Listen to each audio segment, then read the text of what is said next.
2024 లేదా 25లో డిగ్రీ లేదా బీటెక్ చదివారా? సాఫ్ట్‌వేర్ జాబ్ కోసం ఎదురు చూస్తున్నారా? అయితే కోడ్‌జ్ఞాన్ 100 డేస్ కోర్సులో చేరండి, జాబ్ సాధించండి.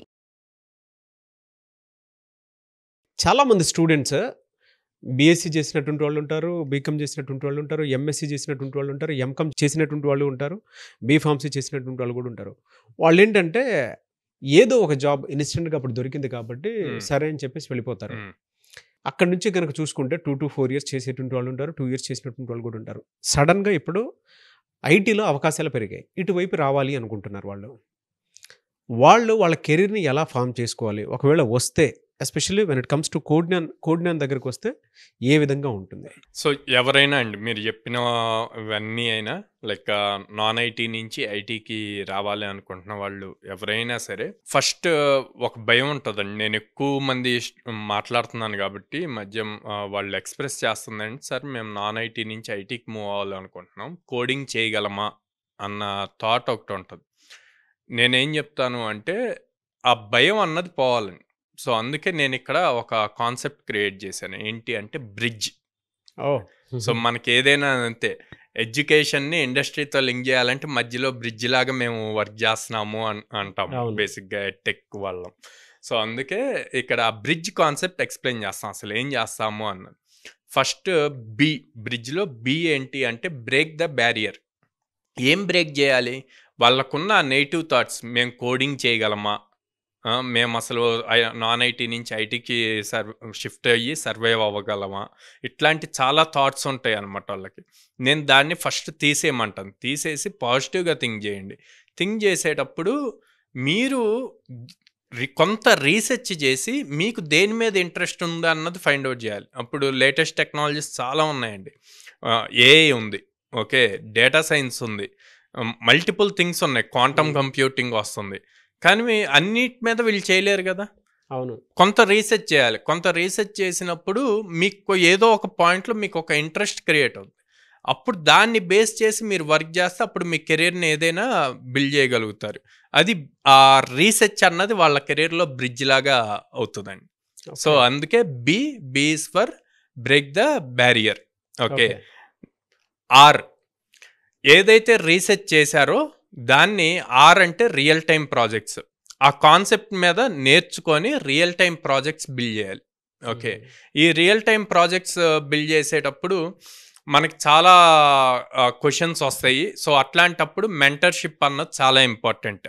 మధ్యలో స్టక్ అయ్యి ఆగిపోకుండా ఒక రైట్ మెంటర్ని, or for right mentor also. Okay. Real time projects, ఆ ప్రాజెక్ట్స్ బిల్డ్ చేస్తూ ఒక రైట్ మెంటర్ గైడెన్స్ తీసుకుంటూ ఆ ప్రాజెక్ట్స్ని బిల్డ్ చేయాలి. తర్వాత next industry specific internships. Okay. ఏంటి ఇండస్ట్రీ స్పెసిఫిక్ ఇంటర్న్షిప్స్? ఫస్ట్ మీరు ఏం నేర్చుకోవాలన్న క్లారిటీ వచ్చింది, తర్వాత తీసుకున్న కాన్సెప్ట్ నుంచి రియల్ టైం ప్రాజెక్ట్స్ చేశారు.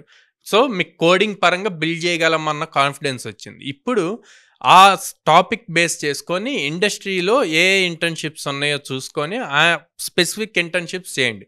మళ్ళీ ఇంటర్న్షిప్స్ చేయబడితే అవి చేయొద్దు. మీరు ఏదైతే టాపిక్ నేర్చుకున్నారో, కాన్సెప్ట్ నేర్చుకున్నారో, స్కిల్ నేర్చుకున్నారో దాని రిలేటెడే ఇండస్ట్రీ స్పెసిఫిక్ ఇంటర్న్షిప్స్ చేయాలి. అలా చేసినప్పుడు మీ రెజ్యూమ్ యొక్క వెయిటేజ్ పెరుగుతుంది. ఇక్కడ మీరు కాన్సెప్ట్ నేర్చుకున్నారు, రియల్ టైం ప్రాజెక్ట్స్ చేశారు, ఆ ఎక్స్పీరియన్స్తో ఒక రియల్ టైం ప్రాబ్లమ్ స్టేట్మెంట్ని, ఇండస్ట్రీలో ఉన్న ప్రాబ్లమ్ స్టేట్మెంట్ని సాల్వ్ చేయడానికి వర్క్ చేస్తున్నారు. సో ఆబ్వియస్లీ ఒక్కొక్కటి ఇంటర్లింక్ అవుతూ రావాలన్నమాట. నెక్స్ట్ బ్రిడ్జ్లో డి ఫర్ డిజిటల్ ప్రెజెన్స్. మీరు ఏదైతే రియల్ టైమ్ ఇండస్ట్రీ ఎక్స్పీరియన్స్తో ఇంటర్న్షిప్స్ చేశారో దాన్ని డిజిటల్గా ప్రజెంట్ చేయగలగాలి. అది మీ లింక్డ్ఇన్ ప్రొఫైల్ నుంచి గిట్హబ్లో మీరు చేసిన కోర్స్ అన్ని గిట్హబ్లో కనుక ప్రజెంట్ చేయగలిగితే మీ ప్రెజెన్స్ ఎప్పుడూ కూడా నెట్వర్క్లో ఉన్న మీ హెచ్ఆర్స్కి అది మీ ప్రొఫైల్ ఎప్పుడూ యాక్టివ్గా కనిపిస్తూ ఉంటుంది. అలా కనిపించినప్పుడు ఏదో ఒక టైంలో వాళ్ళకి ఒక పాయింట్లో మీకు ఆపర్చునిటీ ఇవ్వాలి అన్న థాట్ వస్తుంది అనమాట. సో అందుకని ఎప్పుడూ డిజిటల్ ప్రెజెన్స్గా ఉండాలి. Okay. Next grab the right companies.